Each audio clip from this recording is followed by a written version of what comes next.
કૃષ્ણ મિત્રો, સ્વાગત છે તમારું આપણી પોતાની ચેનલ શ્રીજી સત્સંગમાં। આજે આપણે સાંભળીશું અષાઢ માસના શુક્લ પક્ષમાં આવતી શયની એકાદશીની કથા। તો ચાલો સાંભળીએ શયની એકાદશીની કથા। મહારાજ યુધિષ્ઠિરે ભગવાન શ્રી કૃષ્ણને પૂછ્યું કે હે કેશવ, અષાઢ માસના શુક્લ પક્ષમાં જે એકાદશી આવે છે તેનું નામ શું છે, તેની વિધિ શું છે, તે મને વિસ્તારપૂર્વક કહો। ભગવાન શ્રી કૃષ્ણએ કહ્યું કે હે રાજન, એ એકાદશીને શયની એકાદશી કહેવામાં આવે છે અને તેને દેવશયની અને દેવપોઢી એકાદશી પણ કહે છે। હું એનું વર્ણન કરું છું, તે તમે સાંભળો। એ 11 મહાપુણ્યદાયી તથા મહાપવિત્ર હોવાને લીધે સ્વર્ગ તથા મોક્ષને આપનારી છે। બધા વ્રતોમાં આ વ્રત ઉત્તમ છે, તેમજ મનુષ્યના બધા જ પાપોનો નાશ કરવા વાળું છે। વળી જે આ શયની એકાદશીનું વ્રત કરીને કમળના પુષ્પોથી કમળનયન ભગવાન શ્રી વિષ્ણુનું પૂજન કર્યું હોય છે, તેમણે ત્રણેય લોકમાં ત્રણેય સનાતન દેવતાઓનું પૂજન કર્યું હોય એ બરાબર ગણાય છે। વળી આ શયની એકાદશીને દિવસથી મારું એક સ્વરૂપ રાજા બલિને ત્યાં રહે છે અને બીજું સ્વરૂપ ક્ષીરસાગરમાં શેષનાગની સૈયા પર યોગ નિંદ્રામાં સૂઈ જ રહે છે। ત્યાર પછી હે રાજન, કાર્તિક માસની શુક્લ પક્ષની પ્રબોધની અથવા તો દેવ ઉઠી એકાદશી આવે ત્યાં સુધી તેઓ ક્ષીરસાગરમાં જ યોગ નિંદ્રામાં સૂઈ રહે છે। આમ અષાઢ સુદની શયની એકાદશીથી લઈને કાર્તિક સુદની પ્રબોધની એકાદશી સુધીનો કાળ સર્વ ધર્મોમાં ઉત્તમોત્તમ ગણાય છે। એટલે આ સમય દરમિયાન મનુષ્યએ પોતાના ધર્મનું શ્રદ્ધાપૂર્વક આચરણ કરવું જોઈએ।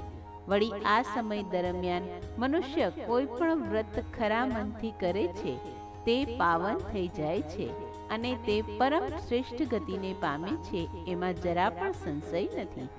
એટલે દરેક મનુષ્યએ પ્રયત્નપૂર્વક આ શયની એકાદશીનું વ્રત ભક્તિભાવપૂર્વક કરવું જોઈએ, કારણ કે એના જેવું પવિત્ર અને પાપનાશક બીજું કોઈ વ્રત જ નથી। એ શયની એકાદશીના દિવસે શંખ ચક્ર ગદા અને પદ્મ ધારણ કરનારા દેવોના દેવ ભગવાન શ્રી નારાયણ ક્ષીરસાગરમાં શયન કરે છે, માટે તે દિવસે તેમનું વ્રત કરીને એમનું સંપૂર્ણ શ્રદ્ધાથી પૂજન કરવું જોઈએ અને રાત્રે ભક્તિભાવપૂર્વક જાગરણ પણ કરવું જોઈએ। એથી એ વ્રત કરનારને જે પુણ્ય પ્રાપ્ત થાય છે એની ગણતરી કરવા ચતુર્મુખ શ્રી બ્રહ્મા પણ શક્તિમાન નથી। માટે હે રાજન, આ શયની એકાદશીનું ઉત્તમ વ્રત કરનારો ચંડાલ પણ હોય તો પણ તે મને પ્રિય છે, કારણ કે શયની એકાદશીનું વ્રત સર્વ પાપોને દૂર કરનાર તથા ભોગ અને મોક્ષને આપનાર છે, એમાં કોઈ પણ જાતનો સંશય નથી। વળી એ શયની અથવા દેવપોઢી એકાદશીથી લઈને કાર્તિક માસ સુધની પ્રબોધની અથવા દેવ ઉઠી એકાદશીના ચતુર્માસ દરમિયાન જે મનુષ્ય ભગવાન વિષ્ણુ સમક્ષ ઘીનો દીવો કરી ખાખરાના પાનમાં એક જ વખત ભોજન કરીને વ્રત કરે છે તે મનુષ્ય મને અતિ પ્રિય છે। વળી આ ચાતુર્માસ દરમિયાન શ્રી વિષ્ણુ ક્ષીરસાગરમાં સૂઈ રહ્યા હોય છે, એટલે એ વ્રત કરનાર મનુષ્યએ પથારી પાથર્યા વિના જમીન પર જ સૂઈ રહેવું જોઈએ। શ્રાવણ માસમાં શાક ન ખાવું જોઈએ, ભાદરવામાં દહીં ન ખાવું જોઈએ, આસો માસમાં દૂધ ન પીવું જોઈએ અને કારતક માસમાં ચણા, તુવેર, વાલ, વટાણા, મગ જેવા દરેક 2 દાળવાળા કઠોળનો ત્યાગ કરવો જોઈએ। વળી જે મનુષ્યો આ ચાતુર્માસ દરમિયાન બ્રહ્મચર્યના નિયમનું ચુસ્તપણે પાલન કરે છે તે અવશ્ય પરમ ગતિને પામે છે। વળી હે રાજન, આ એકાદશીના વ્રતનું પાલન કરવાથી જ મનુષ્ય સર્વ પાપોમાંથી મુક્ત થઈ જાય છે। માટે ભૂલ્યા વગર આ શયની એકાદશીનું વ્રત અવશ્ય કરવું જોઈએ। યુધિષ્ઠિરે ભગવાન શ્રી કૃષ્ણને કહ્યું કે હે કૃષ્ણ, તમે કહેલ શયની એકાદશીનું વ્રત અને તેની વિધિ મેં સાંભળી, હવે તેના સંબંધમાં કોઈ પૌરાણિક કથા હોય તો તે મને કહો. ભગવાન શ્રી કૃષ્ણએ કહ્યું કે હે રાજન, નારદના પૂછવાથી બ્રહ્માજીએ કહેલી કથા હું તમને કહી સંભળાવું છું, તે તમે ધ્યાનપૂર્વક સાંભળો. પૂર્વે સૂર્યવંશમાં માંધાતા નામનો એક પ્રતાપી અને સત્યવાદી રાજા રાજ્ય કરતો હતો. તે પ્રજાપ્રેમી હતો. વળી એ ધર્મ અનુસાર પોતાના પુત્રોની જેમ પ્રજાનું પાલન કરતો હતો. પ્રજા બધી વાતે સુખી હતી. એના રાજ્યમાં કદી દુકાળ પડ્યો ન હતો. મોટી મોટી માનસિક બીમારીઓથી કોઈ પીડાતું ન હતું. અસાધ્ય શારીરિક રોગ પણ કોઈને થતો ન હતો. તેની પ્રજા નિર્ભય, નિરોગી તથા ધન ધાન્યથી સમૃદ્ધ હતી. તેમજ એ રાજાના ખજાનામાં પણ આવેલું ધન સંપૂર્ણ ન્યાય વડે જ મેળવાયેલું હતું. વળી એ રાજ્યમાં બધાય વર્ણના તથા આશ્રમોના લોકો પોતપોતાના ધર્મમાં પ્રવૃત્તિ કરી રહ્યા હતા. વળી એ માંધાતા રાજાના રાજ્યની ભૂમિ પણ કામધેનુ જેવી ફળ આપનારી હતી. એટલે કે એ ભૂમિ પુષ્કળ ધાન્ય ઉત્પન્ન કરતી હતી. આમ સુખપૂર્વક અને આનંદમાં ઘણા વર્ષો વીતી ગયા. એક સમયે રાજાના પૂર્વજન્મના કોઈ પાપ કર્મને લીધે એના રાજ્યમાં 3 વર્ષ સુધી વરસાદ થયો નહીં. પરિણામે દુકાળ પડ્યો. અન્નના ભંડારો પણ ખાલી થઈ ગયા. તેથી પ્રજા હવે ભૂખે મરવા લાગી હતી અને પીડાઈને દુઃખ સહન કરવા લાગી હતી. વેદોના અધ્યયનો પણ બંધ થઈ ગયા હતા. આથી પ્રજા રાજા પાસે ગઈ અને વિનંતી કરી કે હે નૃપશ્રેષ્ઠ, તમારે અમારી વાત સાંભળવી જોઈએ.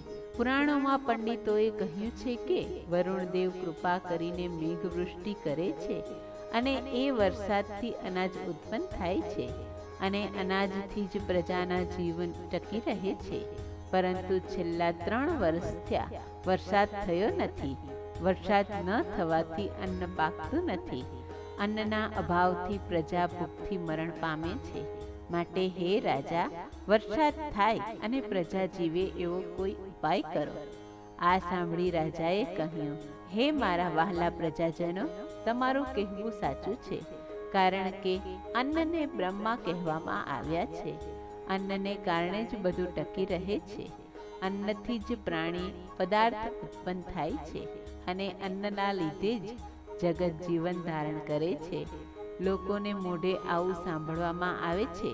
તેમજ પુરાણોમાં પણ બહુ વિસ્તારપૂર્વક એવું વર્ણન કરેલું છે.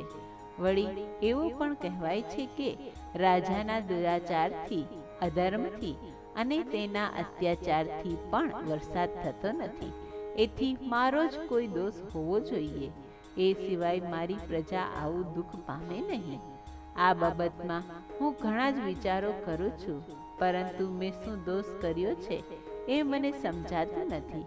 છતાં હું તમારા બધાયના કલ્યાણ માટે કોઈને કોઈ ઉપાય જરૂર શોધી કાઢીશ. આમ કહીને પાકો નિશ્ચય કરીને રાજા માંધાતા થોડુંક સૈન્ય અને થોડીક વ્યક્તિઓને લઈને વિધાતા અને ભગવાનને ભાવપૂર્વક નમસ્કાર કરીને જંગલમાં ગયો. ત્યાં જઈને મુખ્ય મુનિઓ અને મોટા મોટા તપસ્વીઓના આશ્રમમાં ફરવા લાગ્યો. આમ જંગલમાં ફરતા ફરતા એક દિવસ એણે મહર્ષિ અંગિરસને જોયા. એમને જોતા જ રાજાનું હૃદય આનંદથી ભરાઈ ગયું. રથમાંથી નીચે ઉતરી એમને દંડવત પ્રણામ કર્યા. આથી મહર્ષિ અંગિરસને ઘણો જ આનંદ થયો. ઋષિએ એમને વનમાં આવવાનું કારણ પૂછ્યું. ત્યારે માંધાતાએ વિનયપૂર્વક કહ્યું કે હે મહારાજ, હે મહર્ષિ, હું ધર્મવિધિ પ્રમાણે રાજ્ય કરું છું. મેં ઘણા મોટા યજ્ઞો કર્યા છે, દાન પણ ઘણું કર્યું છે. છતાં મારા રાજ્યમાં વરસાદ કેમ થતો નથી એનું કારણ મને સમજાતું નથી. મારી આ શંકાનું આપ નિવારણ કરો.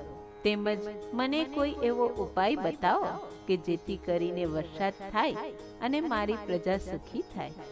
અંગિરસ મહર્ષિએ કહ્યું કે હે રાજન, આ સત્ય યુગ છે અને એ બધા યુગોમાં ઉત્તમ છે.